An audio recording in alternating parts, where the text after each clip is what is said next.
de ser era lo que me inclinaba, una persona no diferente a los demás, sino una persona que amaba las partes esotéricas o las partes que para el común de la gente no eran tan asequibles. Y entonces fui practicando la meditación. Comencé en el dojo de aquí de Medellín, por allá como a finales de los 80, y aquí recién había llegado un maestro de Francia, que es André Lemur. Él es un discípulo directo del maestro más importante que ha tenido el Zen en Occidente, Taichen Decimaru.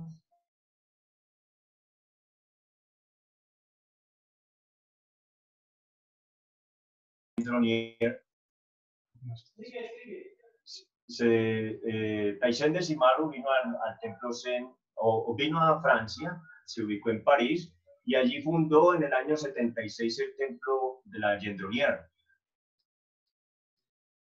Pues yo seguí mis prácticas del Zen, de la meditación, que desde siempre es lo único que me ha gustado. He practicado muchas cosas, no otras meditaciones antes, ya después de que me dediqué 100% a la meditación Zen, sí quise conocer las otras más como por tener una cultura general, porque la gente siempre te pregunta qué es la meditación así o la meditación así o la otra meditación, y está bueno ya uno que está metido en esto, pues tener una idea de ello. No sé, porque si sigo contando, terminas contando toda la historia de una vez y así Bueno, entré entonces, en el Zen, en la práctica Zen. ok, perfecto. Entonces, para empezar a entrar también en materia, contanos entonces qué es el Zen. ¿Es una filosofía? ¿Es una religión? ¿Es una cultura? ¿Qué es el Zen? Bien, mira, el Zen viene directamente de Buda. Cuando Buda estaba todavía con sus discípulos hace 2500 años, él hizo una reunión con todos sus discípulos, ya estaba próximo él conocía de su muerte, ya estaba próximo a su muerte y él llegó a una cena con una flor en la mano, una flor blanca. Y la gente lo esperaba durante muchas horas para que él hablase y él no habló hasta que Macayapa, Macayapa fue un brahman que después se convirtió a un discípulo de Buda, era el principal brahman de Magadha, es una zona en Nepal, que es hoy en día Nepal.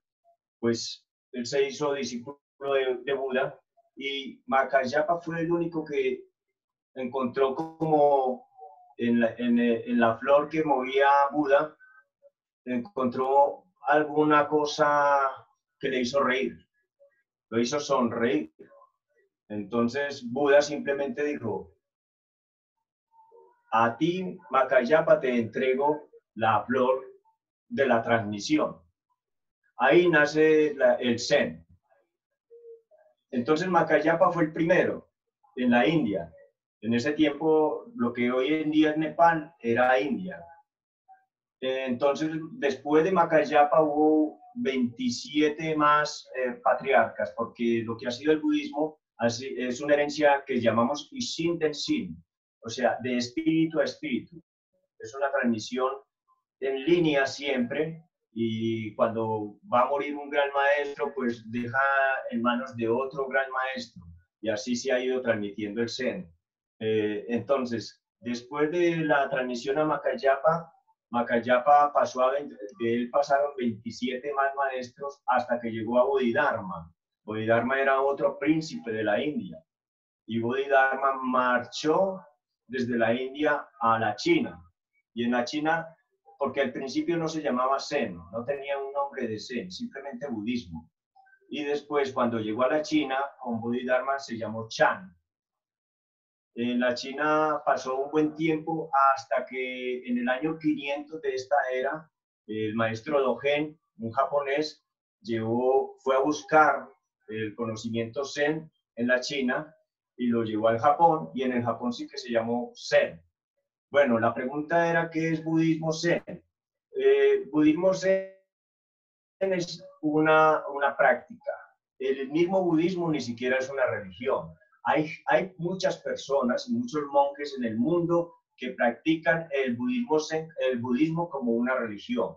E incluso hay algunos que practican el budismo zen como una religión. Pero el budismo en sí no es una religión. Buda nunca quiso fundar una religión. Buda estuvo en contra de las religiones. Buda dijo, no es necesario que nadie imponga la religión a nadie. Todo es igual, todo tiene el mismo valor. No hay un Dios y otro Dios. El universo entero es Dios. Todo es Dios. Todo merece el mismo amor, el mismo respeto. De hecho, una de las primeras cosas que hizo Buda fue hacer que a la mujer fuera ordenada igualmente como un hombre. Igual, nosotros nos ordenamos igual y tenemos el mismo estatus que una mujer y tenemos el mismo estatus del que nunca se ordena también. ¿Sí? No hay diferencia, nosotros no hacemos diferencia, lo mismo que hizo el Buda, simplemente que uno está más metido en la práctica y nuestra práctica como budismo zen o como zen mejor es simplemente la meditación, porque el Buda no quiso fundar ninguna religión. El Buda mismo llegó a decir, si un día te encuentras al Buda en el camino, dale 30 garrotazos, porque tú estás loco, ya estás en la ensoñación, ya estás imaginando cosas, porque el Buda ya murió y el Buda eres tú y cada uno es Buda. ¿Pero qué es Buda? Buda es simplemente el ser original, el volver a nuestro origen. Pero entonces, el Zen no es una religión ni tampoco necesariamente es una filosofía, simplemente es una práctica de vida que se basa muy principalmente en la meditación. ¿Y en cuál meditación? En la meditación que practicaba el Buda cuando estuvo compartiendo con nosotros su vida. Perfecto. ¿Nos puedes contar, Dago, cuál es la diferencia entre el budismo tibetano y el budismo zen? ¿O son lo mismo, solo que cambian su nombre por su geografía? No, de hecho, y está muy buena la pregunta, Eduardo, porque yo tuve la experiencia de vivirlo allí con los tibetanos, con los hindúes, con los tailandeses, con la gente de Sri Lanka, con los japoneses, con los chinos. El budismo ha ido pasando, digamos, de país en país, y en cada país han habido religiones anteriores o prácticas anteriores, porque en el caso de los tibetanos, el budismo sí que es una religión y ellos practican el budismo como una religión, pero todo ese montón de deidades que ellos tienen son deidades que no creó el Buda, sino que son deidades que se heredaron de la religión anterior al budismo, una religión que llama la religión Bon. Entonces, este montón de tan exotérico que resulta el budismo tibetano no es por el Buda, porque el Buda era un hombre que simplemente se sentaba en meditación, sino que son creencias. Así como también el budismo en el Japón, el Zen, que allí se llama el Zen simplemente, uno ve un altar, un templo japonés, y ve uno un templo tailandés, y ve uno un templo tibetano, y ve un templo muy lleno de cosas en el tibetano y ve un templo muy simple en el templo japonés y ve un templo muy lleno de oro en el tailandés. Pero en realidad sí hay diferencia en que el Zen no es religión y en los tibetanos y en los tailandeses sí practican el budismo como una religión y que tanto en Tailandia como en el Tíbet, porque ambos países son muy importantes en el budismo, esa práctica budista ha recogido cosas antiguas, anteriores al budismo, a la llegada del budismo a estos países. De hecho, el budismo al Tíbet llegó y se afianzó en el siglo VIII, o sea, muy tarde. Todo ese montón de cosas que hacen los budistas tibetanos no son creadas por el Buda, son las herencias de los tibetanos. Ahora, muy respetables, hermosas, las he practicado, pero el budismo, el Buda como tal, simplemente dijo, sentaros a meditar y ya está. Siéntense, mediten en la posición de flor de loto, que es la posición en la que se han iluminado, todos los sabios del mundo. todos los sabios que han practicado en la posición de flor de loto han llegado a la iluminación. Es la postura más directa. Hay muchas otras formas o técnicas para llegar a la meditación, pero la más directa es esta. ¿Por qué? Pues porque la postura como tal tiene un montón de,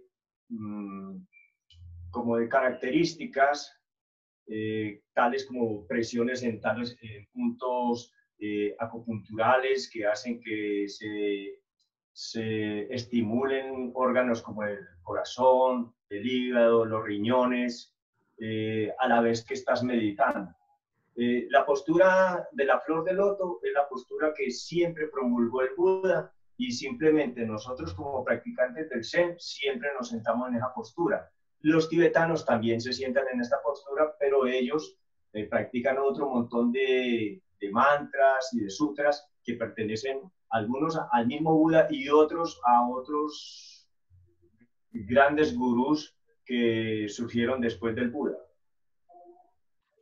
Perfecto, Dago. Entonces, los que por alguna circunstancia no nos da para hacer la flor de loto, nos va a dar mucho más dificultad para llegar a conectar con la meditación profunda y con la trascendencia que tiene siendo desde la flor del loto, como nos contás. Bueno, a ver, hay opciones, hay opciones. Por ejemplo, y pienso que eso no sucede a partir de la flexibilidad, porque conozco muchos gimnastas que no hacen la flor de loto. No es cuestión ni de flexibilidad, es cuestión de la expansión de la conciencia. En nuestra cultura, pues no tenemos la costumbre de sentarnos en el suelo, pero uno ve en la India, en Tailandia, en el Tíbet, en Nepal, y toda la gente se sienta en el suelo y casi que toda la gente se sienta en flor de loto. Y no sé, es una cuestión de una práctica, y de todas maneras es una cuestión más que todo sobre la expansión de la conciencia. Pero claro, todo el mundo puede practicar en la postura que mejor alcance, pero la ideal, la más directa, esta es como una flecha, más directa hacia la meditación, porque la meditación no es una cosa que uno diga, voy a sentarme a meditar y efectivamente uno medita. La meditación es algo que sucede.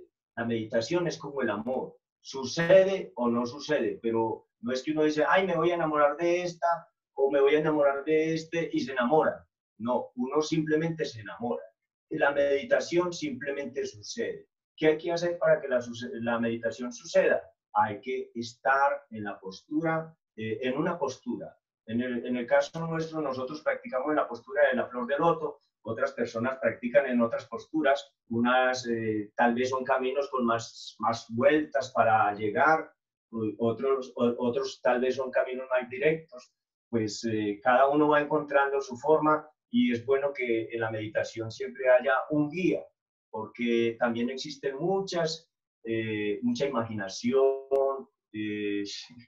como muchas ilusiones, como muchos engaños, también mucho marketing. Entonces es bueno tener un guía que realmente esté comprometido con esta práctica, porque si no, uno se va al mundo de la ensoñación, se va al mundo de creerse cosas, y al último cree que está iluminado, pero la iluminación no es más que volverse natural, volver al origen del ser humano, volverse absolutamente natural, porque nosotros estamos continuamente atrapados aquí, en la mente, en los pensamientos, y volver a ser originales como un bebé. Un bebé no está atrapado en los pensamientos, un bebé tiene hambre y pide comida, y si quiere hacer esto, pues lo hace, pero él no está pensando en el mañana de la manera como nosotros tan obsesionadamente muchas veces estamos pensando, y al final nos olvidamos de que vamos a dar un paso y ¡pam!, nos caemos por las escalas, porque estaba pensando en lo que iba a hacer mañana y estaba bajando por unas escalas y ahí me caí. Es simplemente volver al aquí y ahora, volver a nuestra naturaleza original. Ok, perfecto. Entonces, ¿la palabra Zen tiene alguna traducción? Zen, como traducción, es sentarse en Chikantasa. Sentarse Chikantasa. Chikantasa significa sin provecho. Sentarse sin provecho, sin buscar un provecho. Sentarse. Zen es limpieza, no son adornos. Casi que para hablar un poquito de arte, es más fácil. Minimalismo. El Zen es minimalista, el Zen no tiene muchos adornos. Los adornos, entre menos, mejor.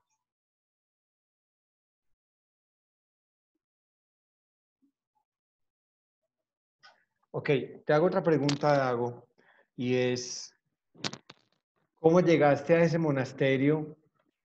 ¿Por qué llegaste a ese monasterio? ¿Y qué fue lo que te exigieron para entrar como a esa, ¿cómo lo podemos llamar? A Ah, esa escuela, a esa comunidad. sí. ¿Cuál es el nombre que se le da? Vale, sí, comunidades. Sangha, Sangha. En el budismo existen los tres pilares del budismo son el Buda, el Dharma, que es la enseñanza del Buda, y la Sangha, que es el grupo. Entonces nosotros le llamamos Sangha o comunidad. Para el primer templo, pues fue donde me ordené. Comencé aquí en Colombia, aquí en Medellín. Luego me fui a España y en España continué, pero nunca tenía ni la más mínima intención de ordenarme en nada, porque yo no creo en los títulos, sobre todo a nivel espiritual. Yo creo que puedes tener 1000 títulos espirituales y no ser, discúlpame, no ser nadie dentro de la espiritualidad. Yo no creía en eso ni me interesaba. Un día de repente, por allá, antecitos del año 2000, estaba en una sichin. Una sichin es una práctica de la Sangha donde nos reunimos simplemente a meditar. Y estaba en una meditación y de repente me vino a la cabeza que me quería ordenar. Entonces, para ordenarme, le pregunté a los maestros, que estaba en España en ese momento, pero le pregunté a los maestros ahí en España y me dijeron, bueno, Dago, para ordenarte, entonces vamos a hacer un camino y comenzamos a coser. Por ejemplo, esto que llevo aquí se llama un rakusu, se los voy a mostrar. Este es, digamos que el símbolo número uno de nuestra práctica del budismo Zen. Esto lo hacemos nosotros a mano y lo cosemos. No sé si se alcanzan a ver todos los punticos que hay ahí. Cada uno de estos punticos es como una meditación. Entonces, de pronto con aquí. Sí, ahí alcanzamos a ver. Vale, A ver, ahí sí, vale. Pues uno va cosiendo este rakuso que todos los practicantes del Zen, del Zen, sí, especialmente del Soto, lo debemos hacer a nuestra mano. Este es el símbolo del Soto Zen, que es una espina de un pino. ¿Por qué hago tanto énfasis en esta postura? Porque en ese momento uno comienza a construir este rakusu y cada puntico de esos es una meditación. Entonces, cuando yo solicito mi ordenación, entrego este rakusu a los maestros. Ellos se pusieron a leer como esta especie de caligrafía, esta costura. Y ellos ven que en cada punto, como los estados de ánimo por los que uno pasa cuando está cosiendo. Es como leer caligrafía. Entonces leen eso y lo interpretan. ¿Cómo han sido mis estados de ánimo? Obviamente que esto no lo cose uno en un día, ni en una semana, ni en un mes. Yo me tardé casi un año. Entonces, de acuerdo a esa lectura que ellos hacen, luego pueden decidir que uno sí está listo para ser ordenado o no, y también le asignan un nombre. Por aquí por detrás, en algunos casos, como en el mío, le hacen una dedicatoria especial. Lo que aparecen ahí son unos sellos del templo, unos sellos del maestro. En el centro, aunque hay un círculo, es como todas las herencias, todas las transmisiones que han habido desde el Buda hasta llegar a mí, y todas las certificaciones de los maestros y de los templos. Este es el principal certificado que nosotros tenemos en el mundo entero. Bueno, entonces yo presenté este rakusu, ellos lo leyeron y decidieron que podía ordenarme. Obviamente que uno hace como unos votos y pues el de no matar, los que también hacen el catolicismo, por decir algo, porque el catolicismo es mucho después del budismo. Y son unos compromisos con uno mismo, no son compromisos con nadie, ni uno se los tiene que confesar a nadie, ni nadie se los va a mirar. Y así fue. Entonces presenté mi Rakushu, ellos lo leyeron y como al cabo, en el año 2000, tomé mi ordenación porque en España en ese momento no había maestros que tenían autoridad para ordenar y me fui a París, estuve allá en el templo de la Gendronier, obviamente que haciendo prácticas de sutras, de koans, de meditaciones, de costura, y llegó el momento de la ordenación y así fue, ya quedé ordenado. Ahí incluso me gustaría en las fotografías que te envié, no sé si hay alguna fotografía de ordenación. Ya voy a empezar a compartir las fotografías. Mientras ubico las fotografías para compartirlas con todas las personas que tan amablemente hoy están compartiendo su tiempo con nosotros, te quería hacer otra pregunta. ¿Cuánto duró tu proceso para llegar a, a ordenarte como monje zen? Uy, eso fue alrededor de unos 10 años. Sí, más o menos 10 años. Podría haberlo hecho antes, pero nunca tuve la intención, ni el deseo, ni la necesidad, pero me tardé 10 años. Bueno, esa es una fotografía muy reciente. Ahí de pronto puede haber alguna de un grupo cuando fue mi ordenación en la Gendronier.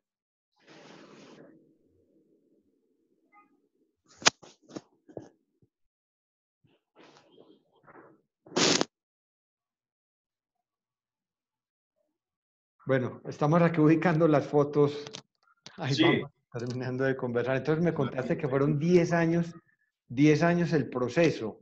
sí, 10 años me tardé yo. Otras personas se tardan mucho menos y otras nunca se ordenan.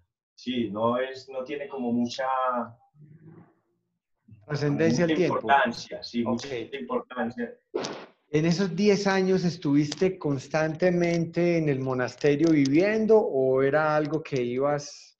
Ah, no, no, no, no, no, no. El practicante del Zen, nuestra pensamiento es diferente. Nosotros vamos a los templos, pasamos un tiempo en el templo, estudiamos, practicamos, obviamente tenemos que cocinar, practicamos la cocina, porque para nosotros todo es muy importante. Uno tiene que comenzar primero por respirar bien. Debe continuar por beber buen agua, limpia. Luego por comer eso, ahí estoy yo. A ver si lo puedes encontrar.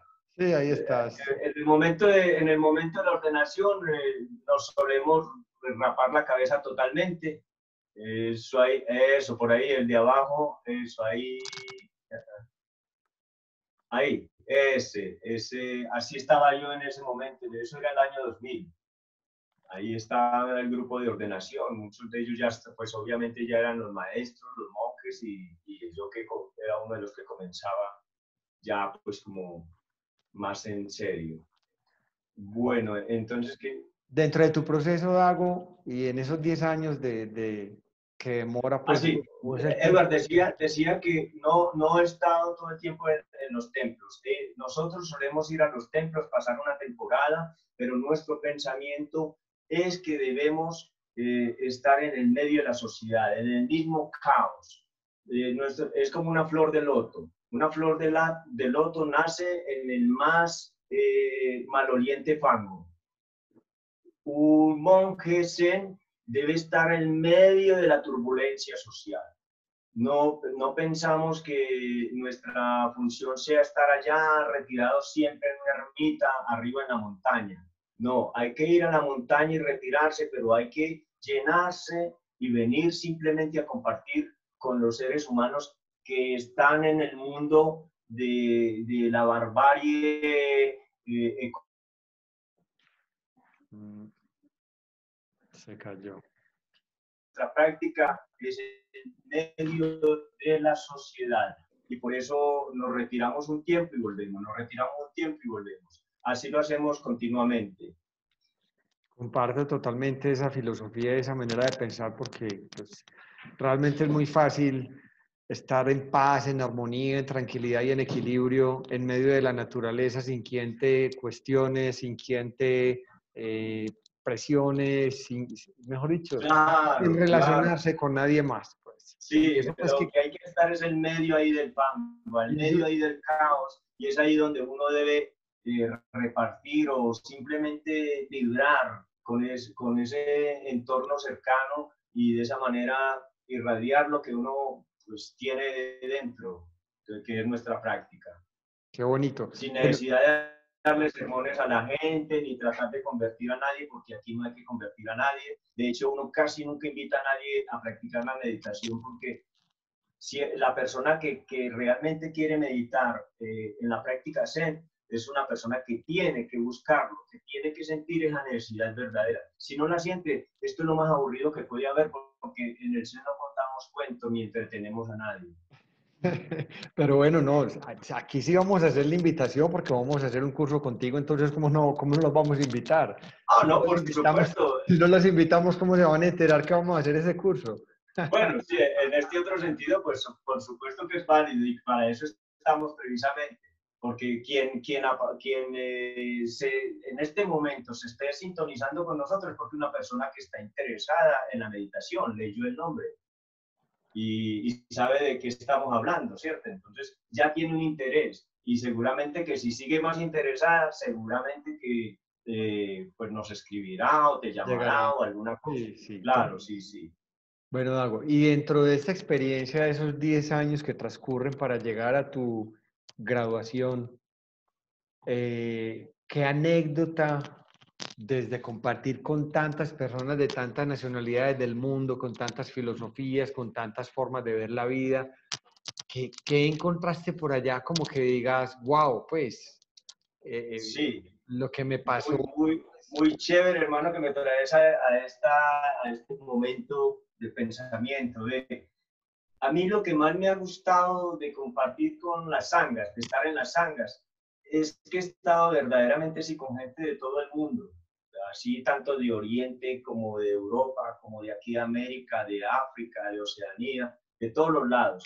Pero si hay algún lugar en que uno sienta que todos los seres humanos somos iguales, exactamente iguales, será en un dojo zen. Ahí todos somos tan iguales, pero no es porque la gente se lo tenga que proponer, sino porque todos estamos en las mismas condiciones y a veces ni hablamos el mismo idioma, en la mayoría de las veces no hablamos el mismo idioma, pero todos estamos haciendo lo mismo. Porque entre otras cosas, el idioma nuestro parte del silencio, el silencio interior. Y en el silencio todos somos iguales.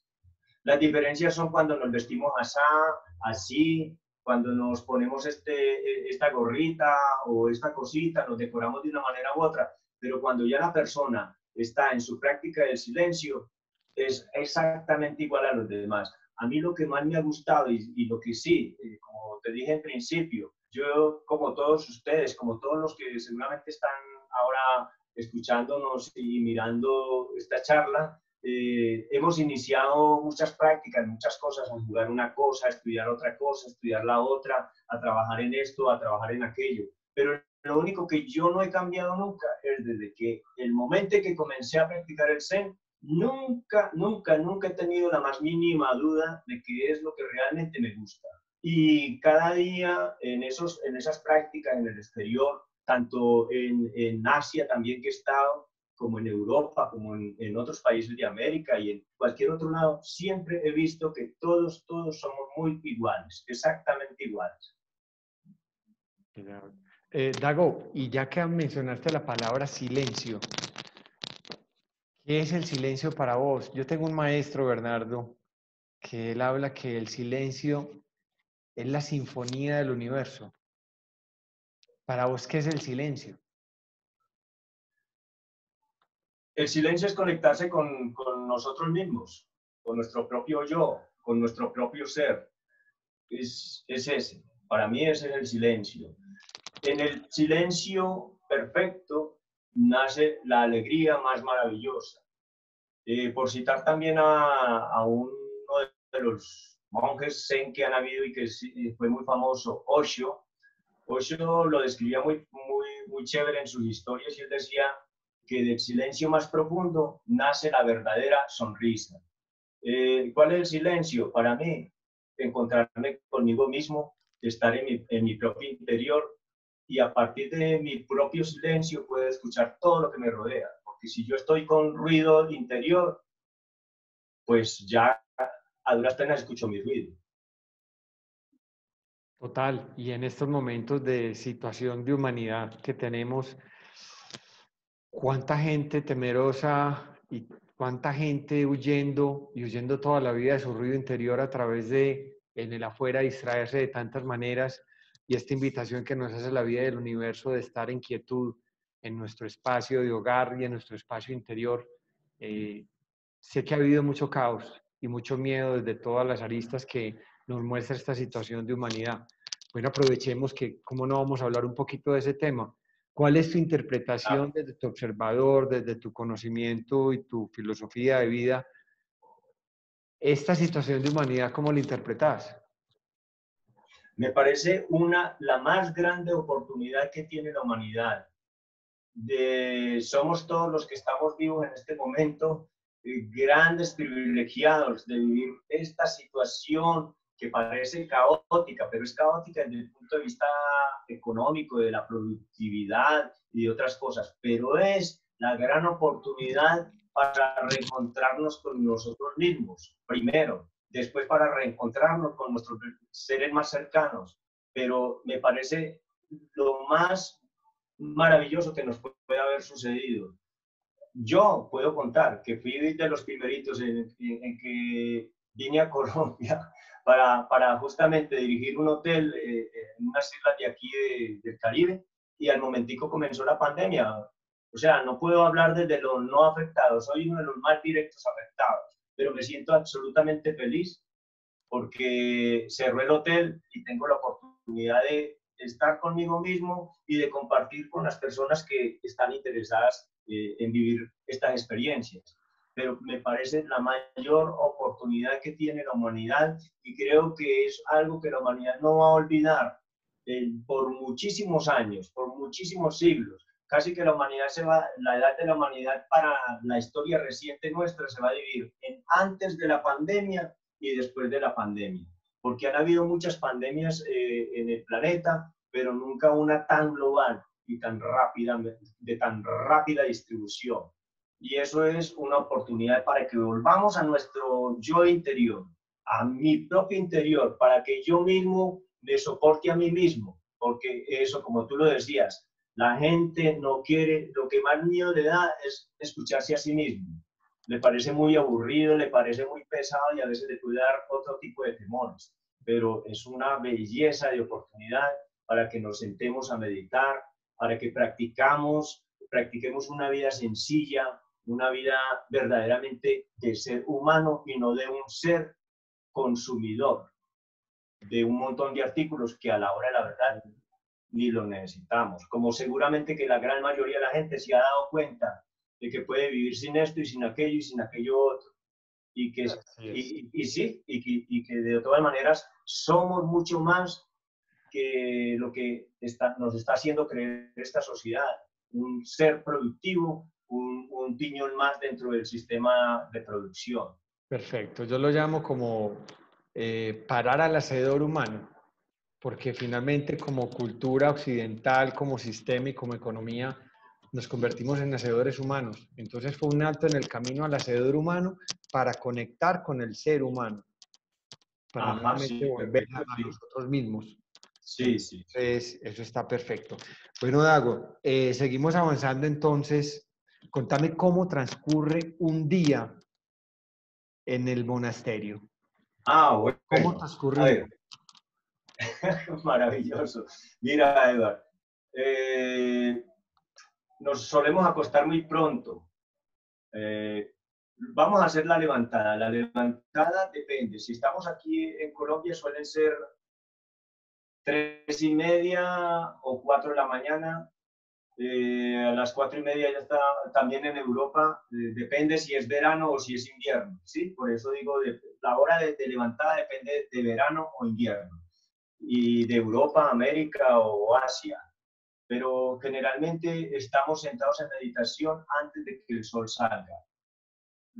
O sea, lo primero nos levantamos, nos duchamos, nos lavamos los dientes y ¡tran! nos ponemos el kimono, la ropa que nosotros usamos porque es más cómoda para practicar y nos sentamos en meditación.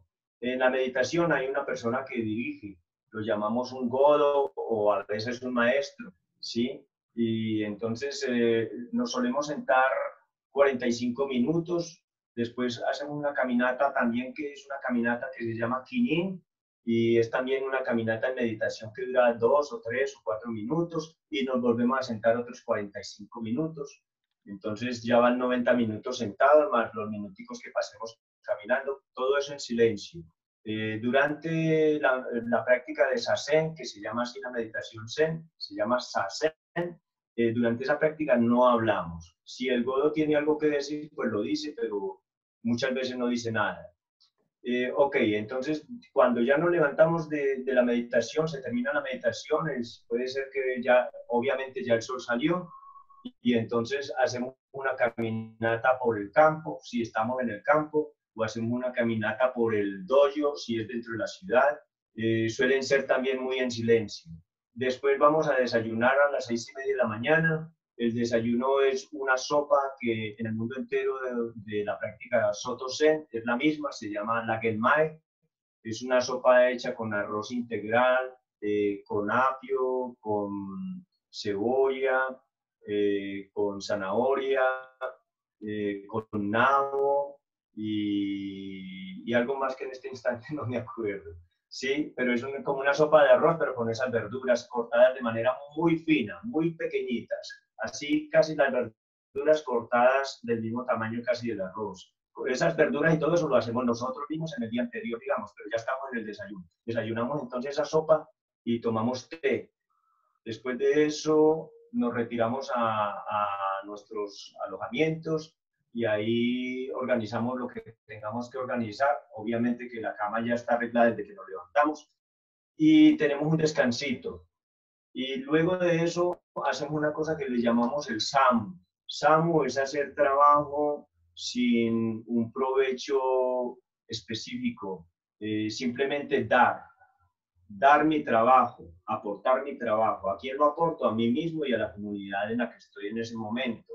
Entonces hacemos trabajos de jardinería, otros hacen limpieza de las instalaciones, eso va cambiando. Un día le toca a unos, otro día a otros, otro día a otros. Otros trabajan en la cocina, otros hacen otro tipo de arreglos, digamos, de plomería, lo que falte que en ese momento en el templo haya que hacer. Otros van a conseguir leña, cosas así. Luego de eso, un duchazo y otra vez a Zazen. Ese Zazen ya dura hasta las 12 del día. A las 12 otra vez hay un descanso y se descansa simplemente, se conversa o lo que cada quien quiera hacer hasta las 12:30. A las 12:30, entonces es el almuerzo. Nuestra comida es 100% vegetariana, no necesariamente vegana, pero sí muy vegetariana. De ahí almorzamos, tenemos tiempo para hacer una siesta, una media hora o así, o una hora creo, y de ahí otra vez hacemos otro Zazen. Terminamos ese Zazen y nosotros entre el SAMU también ¿qué hacemos? Es costura. Durante el tiempo de SAMU estamos cosiendo nuestros kimonos. Los kimonos, por ejemplo, que usamos muchas veces son hechos por nosotros mismos.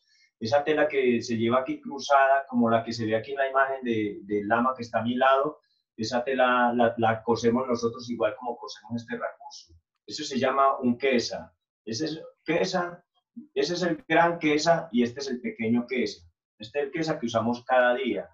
Y el otro quesa grande que usan los lamas o que usamos los monjes, que se usa así cruzado, ese lo usamos más para las ceremonias más grandes, porque eso pues siempre necesita sus cuidados.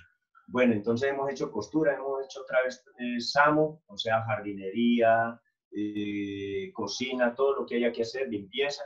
Luego otra vez volvemos a la cena y de la cena tenemos un descanso y después de ese descanso tenemos el último Zazen. Al día hacemos 4 Zazen. Depende, hay unas sichines.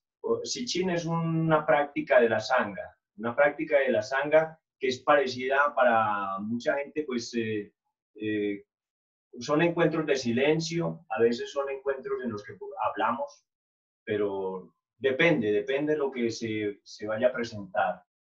Entonces, después de que hemos cenado, volvemos, hacemos sasén, y apenas terminamos el sasén, todo el mundo a dormir.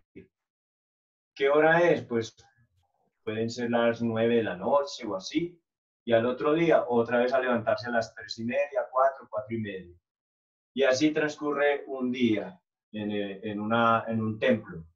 En el templo hay cosas, ¿cómo sabe uno que toca esto, toca aquello? Porque ninguno ni tenemos teléfono ni relojes. Existen varios sonidos. Está el sonido del metal, un metal específico para cuando es la hora de ir al comedor. Existe el sonido de la madera, que hay una madera que suena para ir a la meditación y otra madera que suena para ir a hacer el samu. Entonces tenemos como mínimo tres tipos de sonidos, pero pueden haber también cuatro sonidos. Y de acuerdo a esos sonidos nosotros ya sabemos que vamos para allí o vamos a hacer aquello, o vamos a hacer lo otro, no necesitamos ni preguntar porque eso ya está establecido. Entonces un día en un templo o en un monasterio, por diferentes templos a monasterio, en el monasterio uno tiene que estar estudiando muchas horas, como por ejemplo aquí en la foto, eso es uno estudie. Cuando, en vez de hacer samu, en vez de ponerse a hacer limpieza y hacer cocina y a coser, uno se pone a estudiar con el maestro que le toca enseñarle a uno. Eso te iba a preguntar yo, porque dentro de lo que nos cuentas de cómo transcurre un día en el monasterio, no mencionaste nada de estudio. Y Así, porque uno ve como que, pues, o creería uno que pues tiene que ver algo de literatura por leer, filosofía, algo que sea como inherente a la base misma del budismo. sí, a ver. ¿Hay algún libro que sigan? ¿Hay algo que sea una guía para ustedes desde pues de hecho veo un libro gigante y gruesísimo ahí frente a vos en esta foto. Sí, ¿Ustedes tienen un libro guía? no, solamente son los sermones del Buda. Y en la práctica Zen, en realidad, no es necesario leer nada en especial. Es importante, pero no es necesario, porque uno no llega a la meditación a través del intelecto. Uno llega a la meditación a través de una apertura de la conciencia. Pero sí tenemos, en este caso, como estoy con un lama tibetano, pues yo estoy estudiando el budismo tibetano. Nosotros en el Zen estudiamos algunos sutras, aquí especialmente en Colombia no sé, en la escuela en la que yo he estado, que es la del maestro André Lemur, pues no practica muchos sutras. En el mundo entero practicamos uno que se llama Hanya Haramita Shingyo. Ese sí lo practicamos todos los practicantes del Zen, pero es el único sutra general para todos. Pero en Europa se practican muchos sutras, todos que son los sutras que se practican también en el Japón y en la China, pero no es una obligación para uno ser un practicante del Zen, especialmente del Soto Zen, porque hay, digamos, dos grandes corrientes en el Zen fáciles de conocer, una que se llama Rinzai y otra que se llama Soto. La Rinzai se trabaja con koanes y con muchas lecturas y cuestiones más intelectuales. Y nosotros llegamos a la vía más por la práctica directa. Nosotros somos de este pensamiento. Les voy a poner este ejercicio mental a todos los que están ahí de pronto escuchando y mirando. Imagínense que hay una fruta que ustedes nunca han visto, ni nunca, mucho menos han comido ni olido. Entonces yo les digo, vea, esa fruta se parece a un aguacate por fuera. Es del tamaño de un aguacate. Es del color de un aguacate por fuera. Pero también la piel no es exactamente, la cáscara no es exactamente como la del aguacate, sino como la de una guanábana. Pesa más o menos como un aguacate. Esa fruta se pone blandita. Luego de que ya les he dicho todas estas cosas, les voy a mostrar una fotografía de esa fruta. Imagínense una fotografía de la fruta de la que estoy hablando, pero que de hecho les podría entregar la fotografía y ustedes miran la fotografía de esa fruta. De pronto les podría entregar la fruta en la mano y decir, huelan la fruta. Y la pregunta que yo les haría al final es, ¿a qué sabe esa fruta? ¿Y cuál podría ser la respuesta? ¿Lo saben o no lo saben a qué sabe esa fruta? Hay que probar, definitivamente. Eso, ahí está, hay que probar. Así es la meditación y ese es el fundamento del Soto Zen. Hay que probarlo, hay que sentarse en meditación, porque por más que se lea, por más que le cuenten a uno, por más que uno se imagine esto o aquello, eso no funciona. Hay que probarlo, hay que sentarse y probarlo. Y ese es el pensamiento del Soto Zen. Del Entonces, por conocimiento. eso nosotros no tenemos mucho énfasis en las lecturas y en eso, pero sí en la práctica. En este caso, como aquí en la foto, estoy estudiando, sí, porque estaba estudiando el budismo tibetano con este lama, con el lama Yeled, pero nosotros en el Soto no necesitamos leer grandes libros ni nada. Yo particularmente sí los he leído pues porque me atrae y creo que una gran mayoría de practicantes también lo hacemos, pero lo que sí es indispensable es morder la fruta para poder sentir el sabor de esa fruta. Es decir, hay que sentarse y meditar. Y eso es lo que menos a veces a la gente le gusta, porque dicen, ay, me duelen las rodillas, ay, me duele esto, ay, no, eso tan aburrido, ¿sí? Pero lo que hay que hacer es probar la fruta para poder sentir el sabor de esa fruta. Hay que sentarse a meditar para poder sentir la meditación, porque por más que nos la cuenten, nos muestren videos, fotografías o leamos, no, tiene que sentarse. Ok, tocaste el tema que va a ser nuestro eje principal en el curso contigo y es meditación.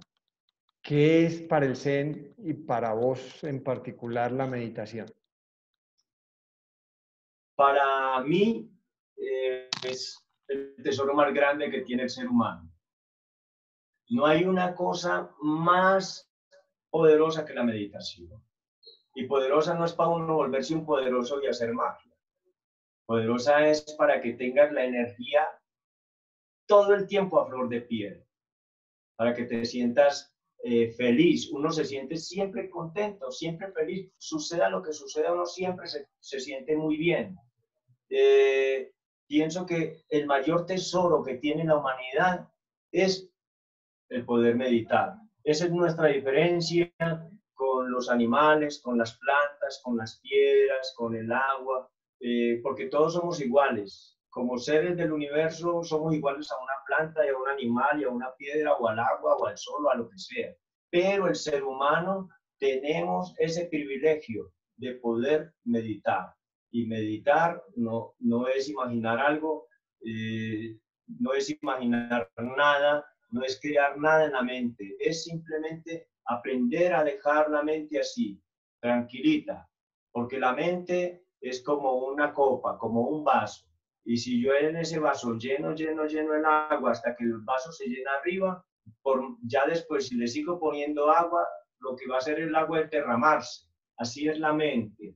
La mente, si yo no la detengo, si yo no la tranquilizo, si yo no la paro, si yo no la dejo reposar, entonces todo el tiempo le estoy bombardeando información, porque todo lo que nosotros miramos, todo lo que escuchamos, todo lo que sentimos a través de la piel, todo lo que olemos, todo lo que nos llega a través de los cinco sentidos, más la conciencia, todo lo inconsciente y lo consciente, todo eso es información que llena nuestra mente. Entonces, la meditación que nosotros practicamos es una meditación de silencio íntimo. ¿Para qué? Para que la mente se tranquilice y pueda entonces sí recibir la nueva información que llegará en el nuevo día o en el nuevo momento. Pero no es uno estar llenando y llenando y llenando y llenando y llenando y llenando, porque eso también se satura.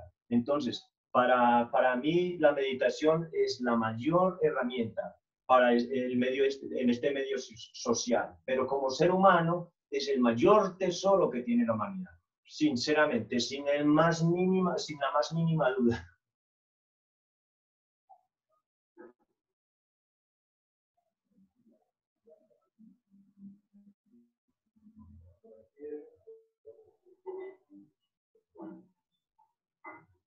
No hay sonido. Discúlpame, te preguntaba que cambié la foto sin haberte hecho la pregunta de la ubicación donde estabas con el monje estudiando. ¿Estabas en dónde? ¿En el Tíbet, en Nepal? ¿Dónde estabas? Ahí estábamos en una parte de la India que se llama Rivalsar. Rivalsar, allí estamos estudiando budismo tántrico, porque los tibetanos son muy tántricos.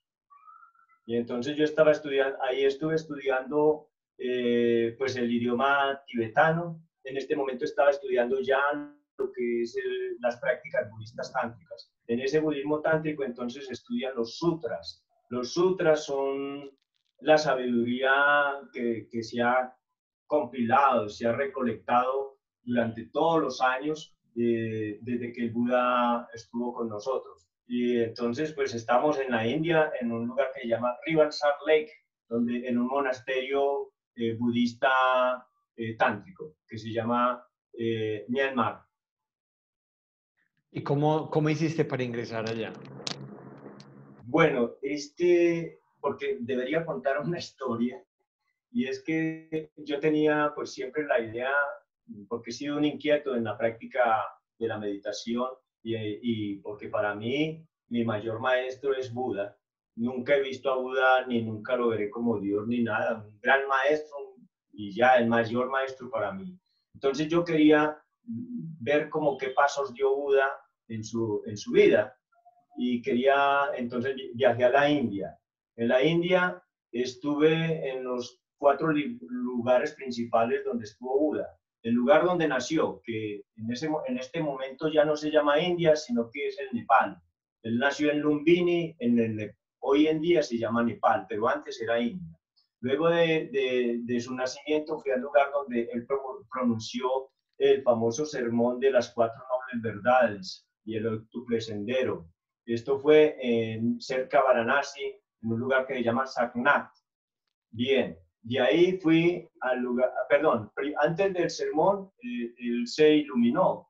Entonces fui al lugar donde fue la iluminación de Buda y fue bajo el árbol de la Bodhi, en un lugar que se llama Mahabodhi Temple, a ver si, bueno, al Mahabodhi Temple. Allí estuve un mes también en el templo, compartiendo con los monjes y los lamas. Pero todo ese camino mío inició por una invitación que había tenido a un templo en Tailandia. Y mi idea de llegar a la India era saltar a Tailandia para ir al templo donde tenía una invitación que me había hecho otro monje. Hacía mucho tiempo, en una estadía que estaba, en un momento en que yo vivía en Noruega. Es una cosa un poquito más lejana. Muchos años atrás había conocido a ese monje que había invitado a su templo en Tailandia. Entonces yo dije, voy a ir a la India, visito los lugares donde estuvo el Buda y de ahí voy a Tailandia. Pero estando en el Mahabodhi Temple, el lugar donde el Buda se iluminó, me encontré un monje tailandés y ese me invitó a Tailandia, que también estuve allí en un templo que se llama Wat Tasun Temple, y allí pues estuvimos haciendo unas prácticas sobre la apertura del tercer ojo, porque los tailandeses son muy especialistas en la apertura del tercer ojo. Estuve también un mes en ese templo, en el Wat Tasun.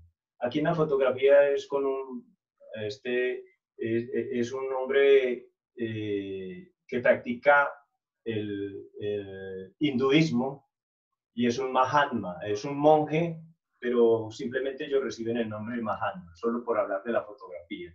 Bueno, entonces ya que estuve en el Mahabodhi Temple, el lugar donde el Buda se iluminó, allí muchos monjes y lamas se acercaron a mí y me pidieron que les enseñara yoga, que les enseñara masajes. Yo me asombré porque yo estuve dando yoga en el templo más fundamental del budismo en el mundo entero, que es el templo donde el Buda se iluminó, el Mahabodhi Temple.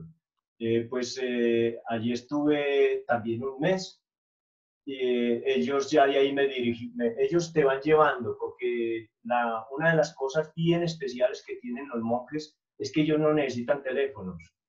Ellos saben quién es y saben contactarte y te contactan en el aire y te van llevando de un lugar a otro. En mi caso, yo fui llevado de un templo a otro, de un templo a otro, y ellos mismos eran los que me hacían la invitación, porque para ingresar en estos templos o en estos monasterios, especialmente en los monasterios que también estuve, si no tienes una invitación, pues vas de visita por un ratico, pero no, ni mucho menos te vas a quedar ahí. Y entonces yo tuve la gran suerte de que estos monjes descubrieron en mí alguna cosa que les gustó y me llevaron directamente a esos monasterios y a esos templos. Esa fue la manera como llegué. Yo no solicité ir ahí ni nada, sino que ellos me llevaron. Qué bien. Bueno, Dago, Edward, esta fotografía es muy chévere porque aquí estoy. Este es el segundo lama más importante del mundo. Es el que dirige el templo donde el Buda se iluminó. Después del Dalai Lama, este hombre es el más importante en el mundo budista. Un tipo absolutamente chévere. ¿Cómo les parece que él es tibetano? Y cuando yo lo saludé, entonces hablamos en inglés, porque yo no hablo bien tibetano, y entonces me dice, ¿de dónde eres? Y yo le digo, de Colombia. Ahí mismo, ellos como saludan con con el gashio que nosotros hacemos, ahí mismo me cambió la mano y me saludó como saluda de Colombia. Así era. Me quedé yo sorprendido, porque no me dijo palabras, sino que me saludó al estilo colombiano. Como todo bien. Muy especial. Todo bien, sí. Ah, bueno, perfecto. Bueno, Dago, y finalmente, que ya se nos va agotando un poco el tiempo, ¿qué vamos a encontrar entonces en el curso que vamos a dar, Dago? Bueno, por aquí veo que ya estás oficiando matrimonios. Esta es una fotografía en la que yo, pues, ahí en Europa me piden, la gente me pide que les haga la ceremonia de matrimonio, que yo sea el oficial de la ceremonia. Pues esta es la última ceremonia que hice cerca de Barcelona, ahí junto al mar. Y este otro es de una de los talleres que suelo hacer de 3 días o 2 días. Ese fue aquí en Colombia. Bueno, ¿qué va a encontrar la gente que se acerque pues a este curso que vamos a hacer? Primero, vamos a saber qué es meditación, qué no es meditación. Vamos a saber cómo se practica la meditación. Vamos a saber qué tipos de meditación hay. Vamos a saber cómo practicarla yo solo o en grupo. Vamos a conocer lo que es un mantra, lo que es un sutra. Vamos a saber lo que es un mudra. Vamos a ver las diferentes posturas para meditar, porque no solamente tenemos la postura del loto. La del loto es, digamos, la más directa, pero hay gente que no puede, pues no puede, hace otras. Y algún día quizá hará el loto, o quizá nunca lo hará. Cada uno tiene una manera de moverse en el camino.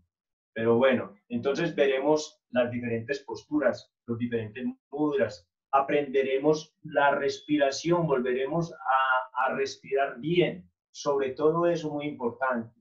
Haremos énfasis en la respiración, porque si uno no respira bien, ya va mal. Ya comenzó al revés, entonces hay que respirar bien.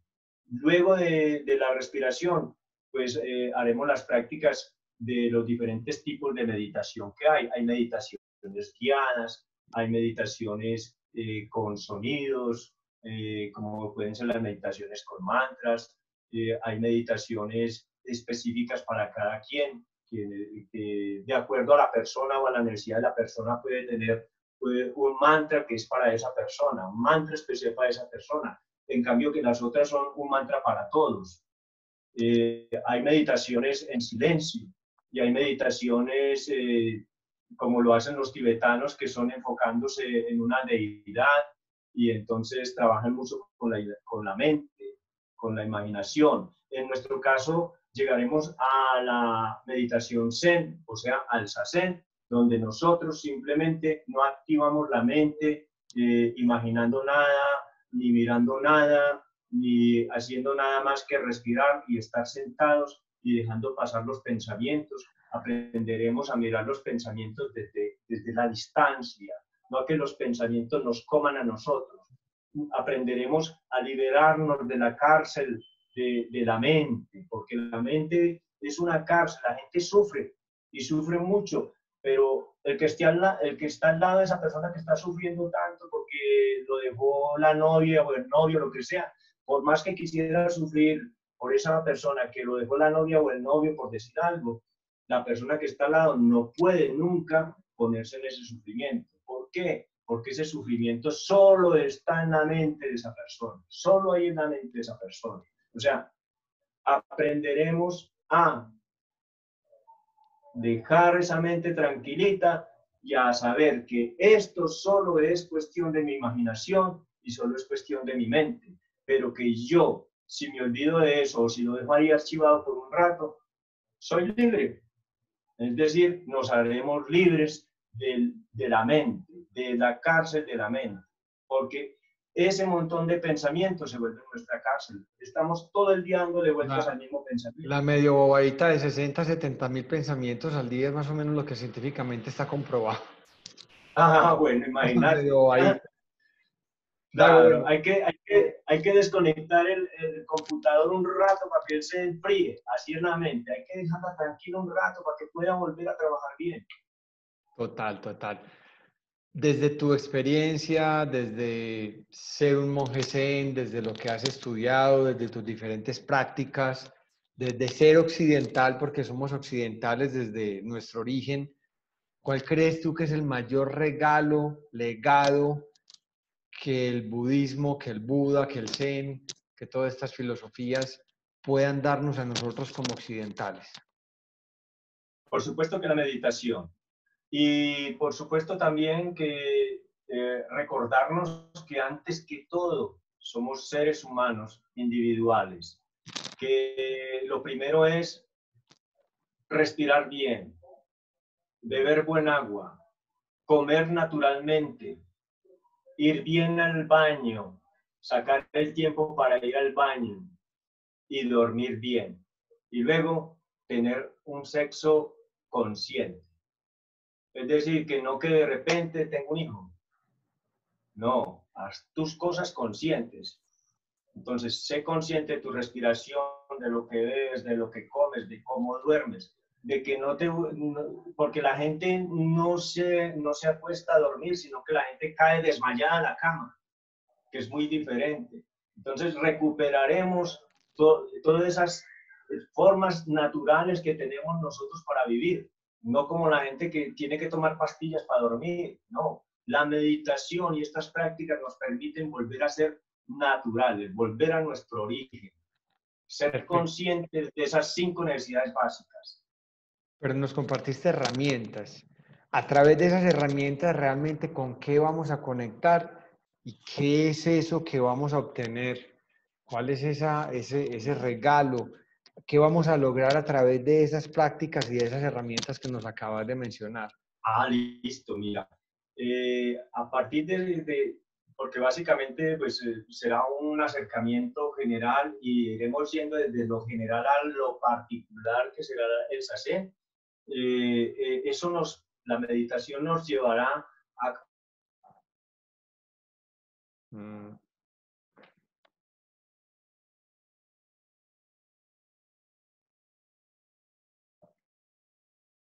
Nico.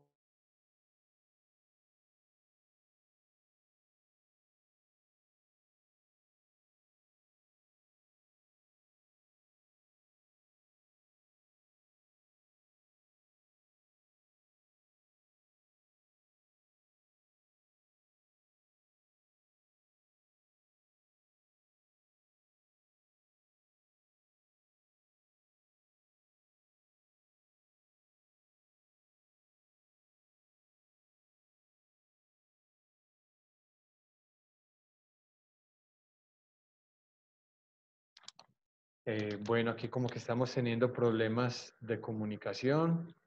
Nos está fallando el internet, hemos perdido la comunicación con Dagoberto en el punto más importante. ¿Qué vamos a obtener a través de todo este compartir ese conocimiento? ¿A qué vamos pues, qué vamos a lograr a través de ello? Pues porque como él nos lo mencionó, tenemos herramientas que nos llevarán a conectar, bueno, desde mi propia experiencia diría yo, con nuestra paz interior, a callar un poco nuestra mente, a tener desde la misma conciencia ese enfoque en el aquí y en el ahora para quietar esa mente y a través de ello, sí, empezar a encontrar nuestro verdadero ser. Insistiremos por acá a ver si... ¿Cómo van?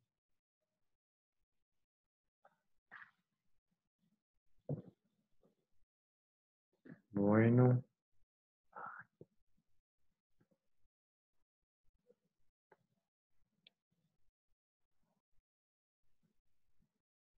Bueno, amigos, como que hemos perdido ya la comunicación. Demos un instante más a ver si podemos reconectar esta comunicación.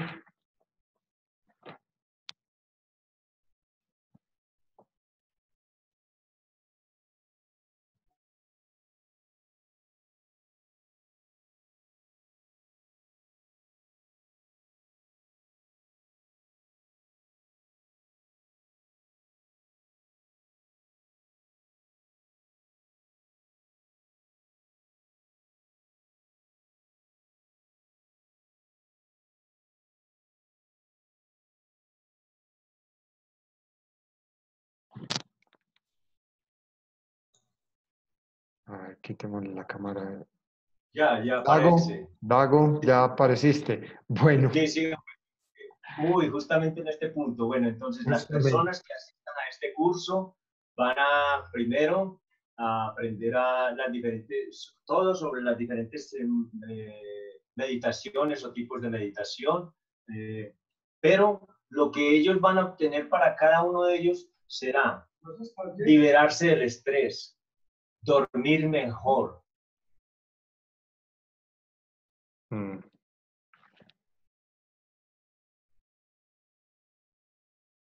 una mente mucho más tranquila. Por lo tanto, van a coger la información mucho más rápido. Yo no puedo decir que soy diferente a nadie, pero yo les digo de la experiencia que acabo de vivir, aunque estaba estudiando en tibetano, estaba estudiando en tailandés, estaba estudiando en hindú, tenía que estudiar el pali y el sánscrito. Y madre mía, yo decía, ¿cómo voy a hacer para estudiar todo eso? Porque lo tenía que estudiar para poder escuchar lo que los lamas me decían, porque ellos no hablaban inglés. Y realmente si uno tiene la memoria tranquila o la mente tranquila, las cosas le llegan a uno muy fácilmente, muy rápidamente. Por lo mismo, el vaso si está lleno, ya no recibe nada, pero si dejas la mente en calma, recibes. Entonces las personas que asistan a este curso, menos estrés, podrán dormir mejor, podrán tener mejor memoria, podrán tener mejores relaciones interpersonales, porque uno viene estresado, le dicen hola, buenos días, y uno ya va a pelear, uno cree que le están insultando, porque a veces ni pone atención a lo que le están diciendo, porque uno está acelerado, uno está estresado, entonces se va a liberar de ese estrés. Luego de eso, armonizará mejor con todo, con los animales, con las plantas, con la pareja, con todos los seres alrededor. Y en otro lado, pues con las personas que te rodean en el trabajo, estarás de mejor humor. Cuando uno se baja el nivel de estrés, aumenta también la salud. Y en este tiempo de pandemia, cuando las personas están muy estresadas, son más factibles de ser contagiados. Una persona coge más fácil gripa cuando está deprimida.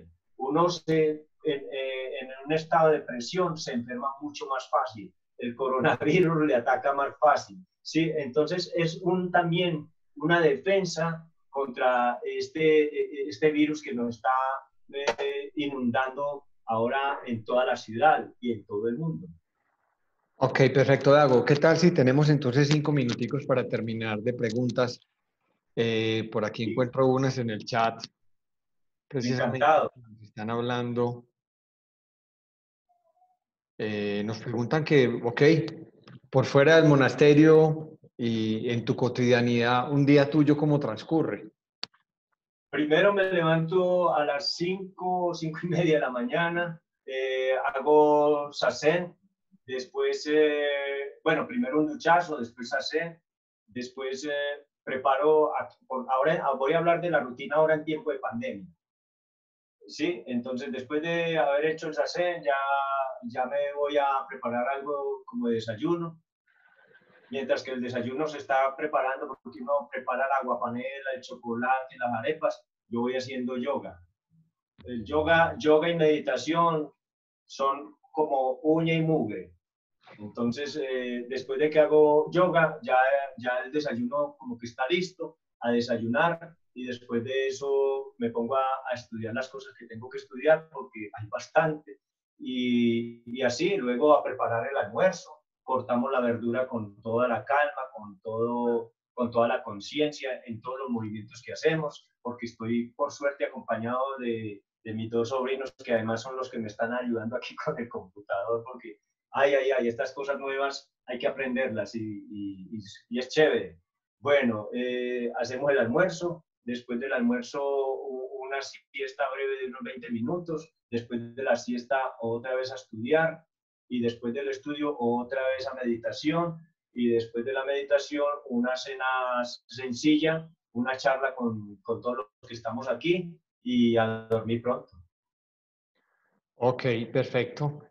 Ay, perdóname, Edward, y si ¿Sí? es el día, porque como aquí hay una cosa, que un día es el día con salida y un día sin salida, porque depende del número de la cédula. Entonces, si es el día con salida, pues en vez de hacer el yoga y la meditación aquí, me voy a la ciudad del río o a los parques a parques de la ciudad, parques del río o a cualquiera de esos parques y ahí mismo también practico mis cosas. Súper. Bueno, por aquí no encuentro como preguntas. Todo ha quedado como muy claro aquí con las personas que nos acompañaron el día de hoy.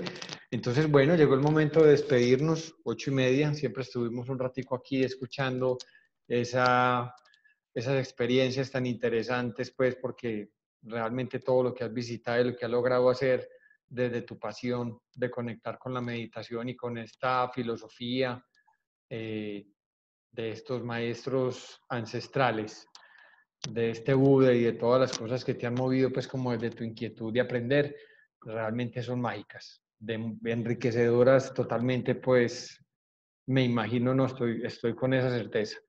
Entonces, bueno, a las personas que nos acompañaron el día de hoy, muchas gracias. Les estaremos contando en qué fecha vamos a iniciar el curso. Van a ser 5 sesiones de 3 horas. Les estaremos contando en qué fecha iniciamos.